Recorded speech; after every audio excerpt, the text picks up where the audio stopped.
All right, once again, we are here at this game store. We have traveled hundreds of miles to come to this location so we meet for a game of Battletech. And not just any game of Battletech. You see, two things have happened. A long time ago, a map was printed that did not see use. And now the map is right here, ready to be used for today's games. So there's a style of campaign I run for Battletech called the long haul. Oh yeah. Yeah, and I do bad things to people's Battlemechs, and they have to survive, and it uses like construction, like repair rules and stuff between matches and stuff like that. But it never went through, and I custom made this map for that. But I felt like, you know what would be fun? Let's use it again. Let's This is a map. It's laminated. This thing is gonna see use again and again. And, this is like if you took like the densest part of Vietnam. It's just so much jungle. We decided that this is a forest retreat. Yeah, which explains the weird setup with it. We went with a bit more realism, as weird as that sounds for this game. You see. The second part of this is the map, but the part that really matters is, out of nowhere, I asked for some 3D printing stuff from my friend here, and lo and behold, I got this thing I did not expect. This customized Mad Cat showed up in the package, and lo and behold, it was just too... It was too weird for me to put into anything normal of mine, but it was also too great to ignore. And so we came up with this weird contest we're going to be pulling off today. We're going to be having the Battle of the Chad Cats. Chad Cat because, let me show you this thing. It's got 4 rotary autocannon 2s on it. 1 in each upper torso, 1 in each arm. The entire thing is just designed to spray lots and lots of RAC-2 rounds at the enemy. Yep, that's precisely what it's for. And it's been upgraded to like, what, 100 tons? So it's not as fast as a Mad Cat. No, it's 75 tons. It is absolutely 75 tons. It is 75 tons? Oh, you're right. But it's got the miniature's a little bit big. Okay. That was a me thing. Yeah, okay. But you know what? It got downgraded to the to 3.5 walking speed, so I'm going to cry a little bit here. What we have is the Battle of the Chad Cats. Chad Cat, because these is just such an insane build, we have given them custom paint jobs to this custom miniature, and we're going to go all out. First of all, let's introduce the pilots. Introduce the Chads. Because these guys are going to be commanding 2 different Battlemechs. My Chad, the least of the 2, you might say, at least in my opinion, Adolf, son of Ziz. So yeah, all the memes possible to this guy. Yeah, as you can tell, he's pretty much your standard, badass inner sphere merc. But he's not a canonical character at all. Right now, there is no era, there is no standard setting. We're just playing a game of Battletech for fun. And so this guy's going to be my pilot. On the other side, we have Charles Muscular. He's that kind of guy, like, that every extreme left-wing person believes that a rich person behaves like? That's this guy. Yeah. I believe my favorite thing is that when he has a drink. When he has a drink, he has to make sure he knows what the vintage was so that he can buy the whole vintage, and then he pays a shipping company to dump it in the ocean. So that he's the only person that gets to drink it. Oh, that is so damn boss. But anyway, so what we have here... Fuck rules, I have money. So let's go ahead and expose some mechs here, because we have not seen each other's custom paint jobs. Nope. Did you want to go first or want me to go first? I will go first. All right. Let's unwrap this. I'm going to bring it in. The man who likes to have everything gold gilded, and he has solid gold plated Chad Cat. That is fucking boss. I don't think I can actually match that. Oh, that is great. I like the red windows. It looks really like, it's like I've got like the it's like ruby encrusted, ruby encrusted windows or something. Of course, the back of the new Mad Cat model is just uninteresting to look at. It's literally the ass end of a mech. But then again, Mad Cats were designed to be looked at from the front. So here we have this gold. If you're running away with a Mad Cat, you're doing something wrong. Yeah, exactly. But yeah, look at all that. It's just, that is ostentatious. It's great. Now, I hate to say it, yours looks impressive. Mine is more colorful. Oh dear. So here we go to my Chad cat. Oh my god. Check this bitch out. Oh my god. It looks like the Tau. The Tau and the Eldar had a baby. Oh no. Go ahead, look at it closely, man. Let's see. Holy crap. That's a lot of little details on there. Yeah, I went to town. I was like, let's give him a paint job that someone who's like, I want to look good would say. Shit. And so, Fuck camouflage. I'm in a mad cat. exactly. I want the enemy to look at me. Fuck The enemy will look at me and then get spattered with multiple D6 worth of RA2 rounds. Yeah. Rotary autocannon rounds. Yeah. Oh, dude. Boy. Right now, we have this thing with rotary autocannons where the rules have changed on rotary autocannons. They used to be a D6 for the rotaries.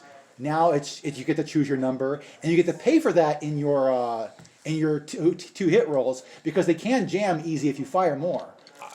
I'm not sure if rotaries jam. No, they jam. They just unjam the next turn. Oh, that's much right. They're easier. able to unjam. Yeah, you can roll a piling check to unjam them much easier. The other one does not have that effect. So plus 10 if all 4 jam on one of our Battlemechs. Here's the two mechs together, and it's ostentatious. I gotta say it. Holy crap! This is kind of why I play Battletech. I play Battletech to have fun. This isn't a lore-worthy battle. Sorry, lore fans, but it's going to be hilarious. Note, I did not design the Timberwolf Blitz, is what you call it, right? Yeah, Timberwolf Blitz. This is actually a guy on. There's a guy on Thingiverse. Yeah. Does these models, and I saw this one. Went yes. So you didn't design this one either? No, I did not. We do not know who made this, but thank you for making it so we could relish ourselves in the craziness. I can provide a link. Oh yeah, we can provide a link. Yeah. Link it in the description below. This is going to be cool. Let's see what we can do for getting these guys. Now, here's the scenario. We essentially have, it's going to be a pissing contest between two big badass men who want to prove themselves better. And let's just say it this way. Apparently, there were only 2 of these models produced, and we both got our hands on them. This forest retreat is probably a known breeding spot for Chad A, and Chad B decided to just invade because he wants to make a ruckus and put it on the HoloNet. Yeah, he wants to put this on Mercnet. Mercnet, hell yeah. They're not going to be a game item, but there's probably like VTOLs flying by with camera and shit. They're like local billionaire fights local known mercenary war criminal. These buildings will all have spectators and cameras and speakers on there blaring probably various songs from the 80s if my guy's anything to do with it. This is kind of cool. We have this structure coming out of the water. So it's kind of like this on-the-water hotel. It's like an Atlantis style, like underwater, like jungle hotel. That's the kind of exotic thing that a rich person in a sci-fi setting would do. Yup. So it's going to be kind of crazy to do this. But yeah, I like the idea of getting together and blasting it out with these 2 Chad cats. We are going to fight this out for 12 turns and see what happens to the bottom of 12 turns.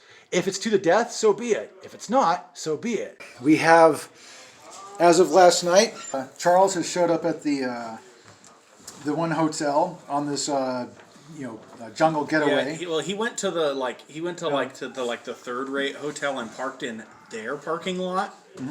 He's staying here, but he parked over in this parking lot because there was room for his Battlemech. He's probably stepped on a couple of cars, and they're like, "Hey, you need to move your Battlemech." And he went, "What are you gonna do? Tow me?" People like that. Meanwhile, Dolph over here is just walking down the road looking for the fight because he heard that someone is along this area that he wants to pick a bone with because you know what, he wants to be the only guy in a Timberwolf Blitz. And he heard this guy has got, money falling out of his ass anyway, so might as well go fight for some of it. He's like, oh no, oh hell no, this is mine. Exactly. So, pissing contest between these 2 badasses here. So, we're going to go ahead and fight out the first couple turns. As you can see, I've already moved like 5 hexes onto the board here. Charles has to start up his mech, so we're going to see how that goes. So, the first turn was pretty much just moving up.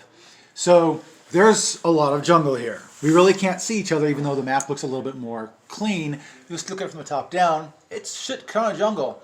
So Charles is moving along.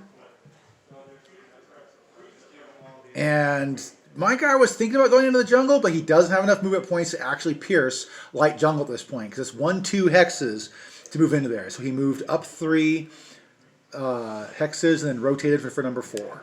So I wasted movement point. I don't care. I technically did spend heat, but oh well. It's all fun and games at this point. I'm interested in lighting woods on fire. Lighting the woods on fire may be a thing. Lighting a jungle on fire. They have insurance. They're fine. Yeah. We have flamers on this thing, don't we? What's on the... Nope. We have a laser, which you can, in fact, light fires with. Improved heavy medium laser. That's how I know you designed this. Yeah, that's my favorite weapon. Improved heavy medium laser. Yeah, that's a good one.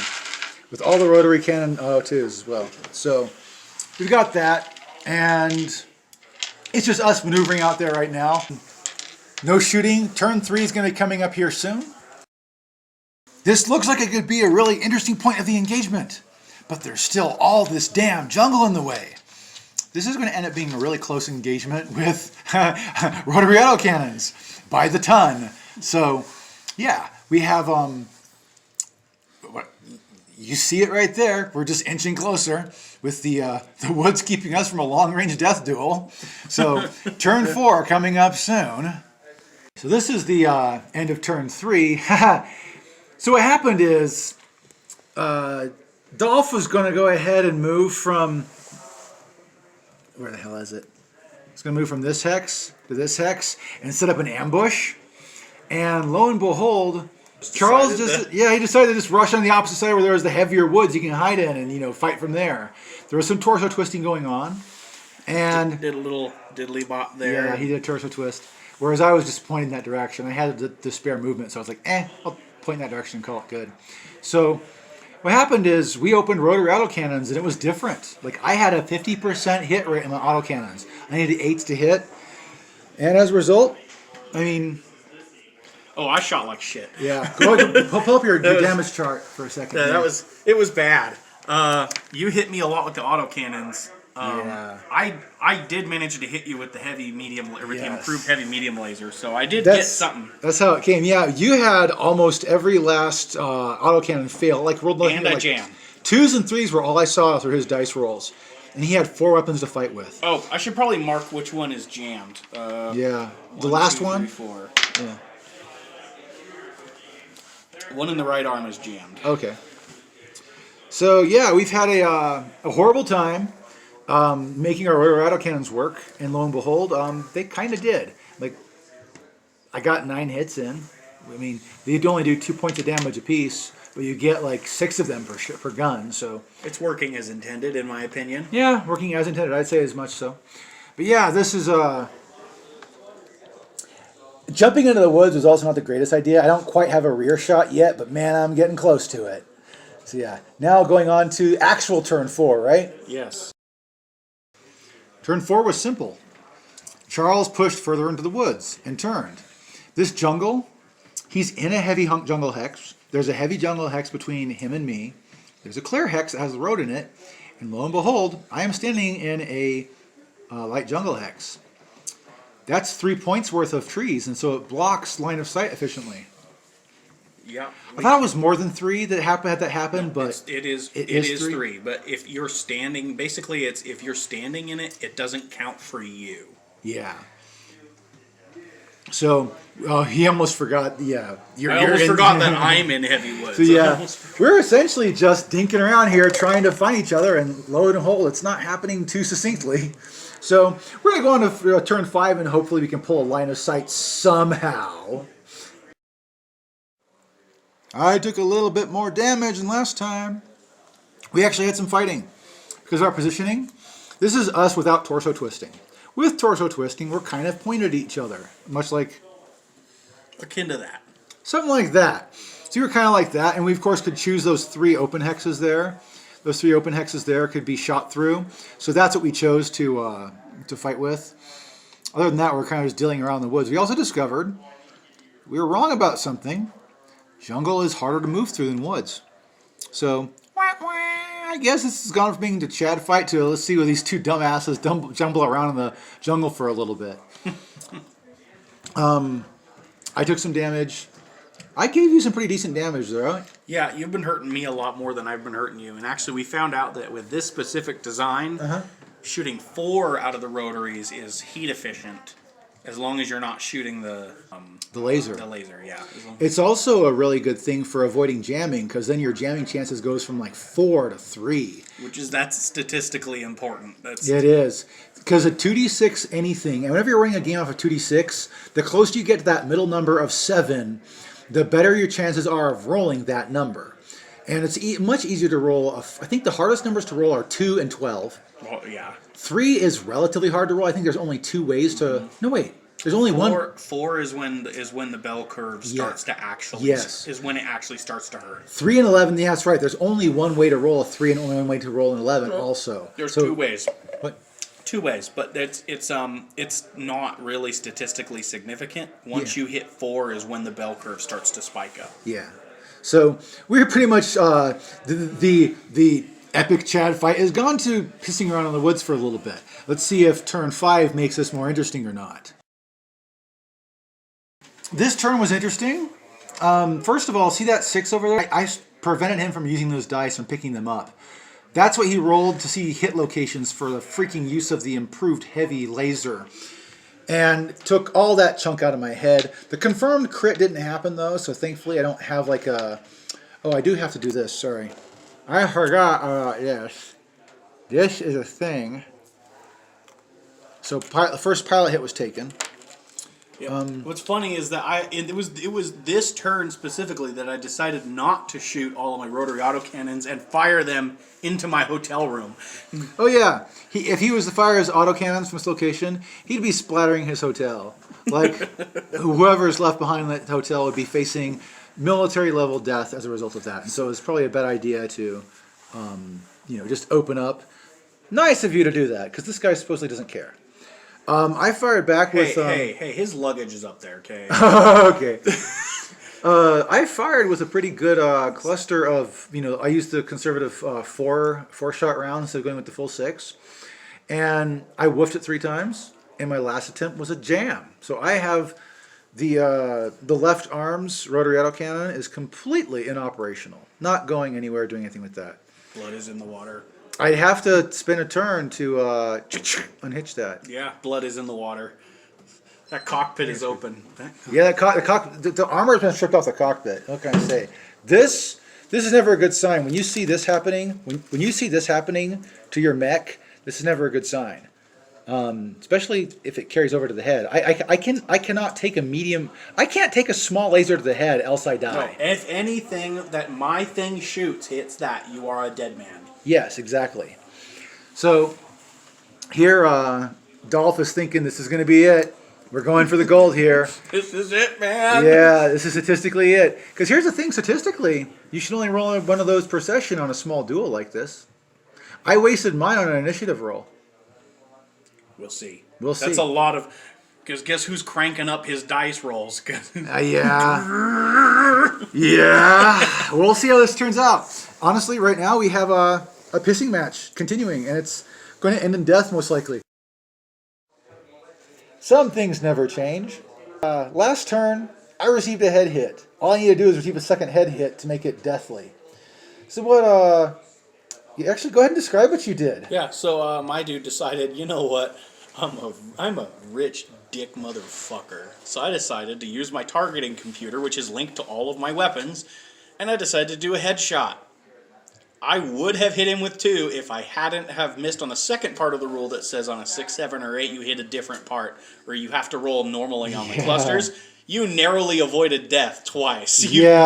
You rolled like you needed a 6, 7, or 8. You got a 10, right? A 10 and a 9. Like those would have been great before. There is one more thing you need to roll for though. What is that? You can roll it on camera. Unjam your weapon.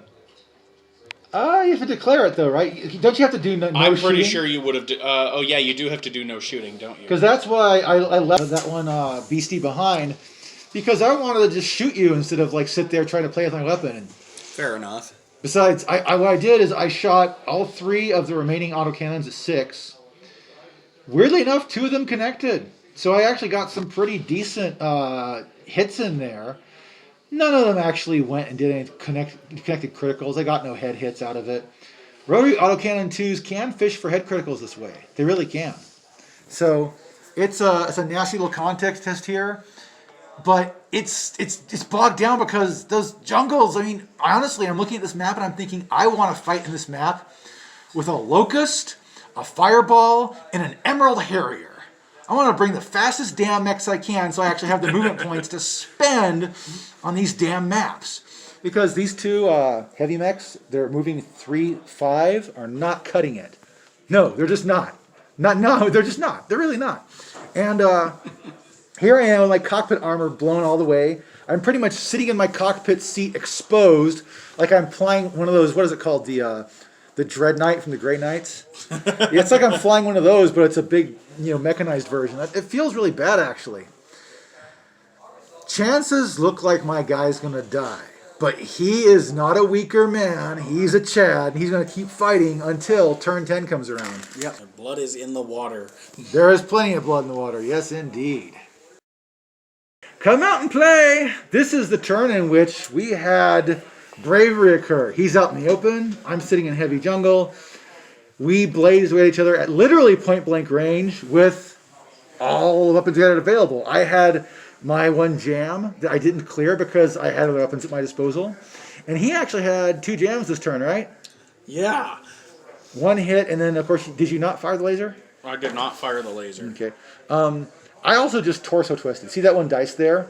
I'll never get a 6 modifier out of walking with this mech, so I'm using the 6 as like a directional to show where my butt actually was. So, yeah, this thing is gotten down to we're just peppering each other's sheet. He's writing numbers down here. I've done a lot of damage. And over here, I've grown on the bloody side from where I used to be. Nothing more to the head, because honestly speaking, I can only take 1 more.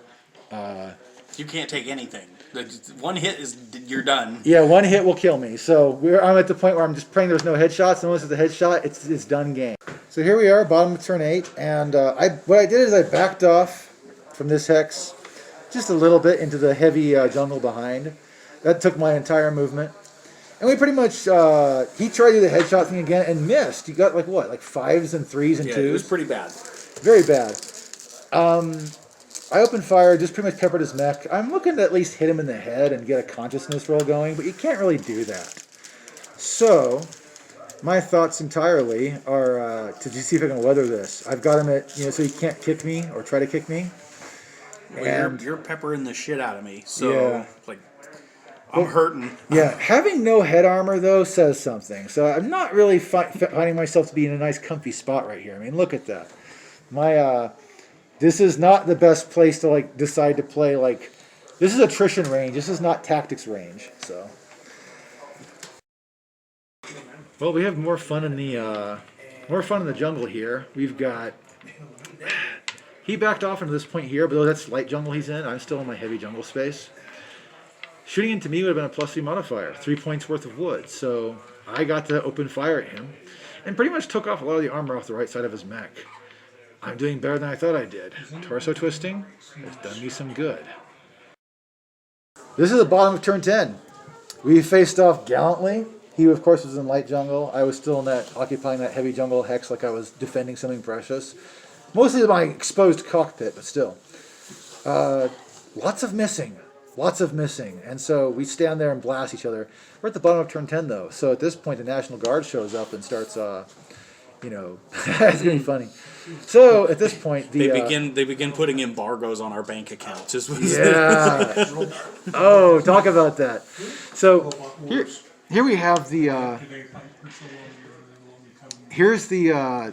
I didn't get hurt too much, but my head took no armor left in my head, so that was what worried me most of the game. But I struck through it and I stayed alive. Show me your sheet, because your sheet you did this. I got wailed on. Oh my god, that damage! You were there's like a cheese grater being run across the front of my Battlemech. It was like that's enough damage that took off. Everything here is just gone. Yeah, the whole your whole right side is gone. Pretty much anything above the waist is pretty much almost gone. Everything. Oh, it's completely done so. And yeah, if it had continued, I probably would have been beaten to death unless I got a random headshot. And you were going for that headshot. That's the thing that caused you a bit of a loss there. Is you got the you had to get 10s and you rolled 5s and 6s. Oh, my dude so- wanted my dude wanted that second thing for his mech lounge. Oh heck yeah! Spare parts and maybe a shell to have like as an alternate form of furniture. But yeah, so this has been the Battle of the Chad Cats, and we had to end on turn 10 for multiple different reasons. This might be cool to fight again in the future, see how it turns out. But still, Fight of the Chad Cats. Have Yeah. a third Chad Cat. or have a different mech show up that's built with the same point value, the same craziness. So, Yeah, I dig. all right. In that case, yeah. Thanks for watching, and we're going to go ahead and do a quick rundown on this. So to give my post-battle report on this Chad battle, well, I really liked the mechs. I thought it was a lot of fun, but with a heavy mech on a full jungle map like that, you're not going to get any kind of good action out of it. So the battle ended up being very un-Chad-like. You know, it wasn't very exciting. It was just we stood there and shot each other a bunch. This is actually one of the reasons I do not like assault mechs, and I prefer any other weight of mech over them. Is just because if you got terrain problems, you can't just speed your way out of them like a good mech can. I mean, even jump jets on one of those 585 medium mechs is a great asset. And these, of course, weren't jumping. These weren't jumping cats. These were rotary autocannon devils. I mean, this thing has so much. Those rotary autocannons cause so much time to elapse between turns. You'll notice I didn't have the camera on throughout the entire turn. There's a reason for that. I actually had to borrow a camera for the actual battle itself. I would actually like to refight this with better terrain, perhaps an urban battle, so we can stomp around and have other things give us cover besides being stuck in fucking jungle. I would love to refight on that map with light and medium mechs. I have some cicadas that are headed towards that map right now as we speak. So I'm thinking I liked the game. I'll probably play it again, but this map, and this mech will not join ever again. They don't belong together. Big, heavy assault mechs are for open fields, grasslands, rolling hills, urban terrain, and not much else. If you ask me, an assault mech is actually, it's a paper warrior's dream. A mech warrior that actually has some experience really invests in something else. So, hope you enjoyed the battle. I enjoyed playing it. So, thanks for watching the video, and by all means comment if you have any kind of insight on this weird fight we had today.